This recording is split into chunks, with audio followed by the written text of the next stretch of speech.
নমস্কার, আবোল তাবোল চ্যানেলের পক্ষ থেকে আরও একটা ভিডিওতে আপনাদের সকলকে স্বাগত জানাই। এখন প্রায় দুপুর ওই 1টা বাজে।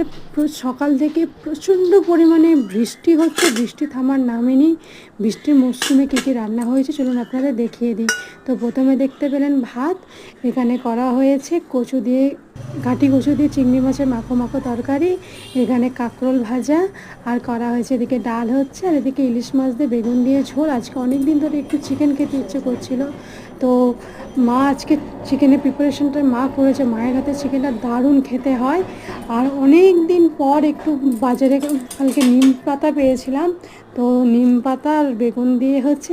চলুন বাইরের দিকে যাওয়া যায়। বৃষ্টিতে আমাদের বাড়িতে দুয়ারে দীঘা চলে এসছে, দেখতে পাচ্ছেন পুরো হাঁটু অবধি জল, পুরো দীঘা দীঘা মনে হচ্ছে। ভিডিওটা কেমন লেগেছে অবশ্যই কমেন্ট করে জানাবেন। সবাই ভালো থাকবেন, সুস্থ থাকবেন।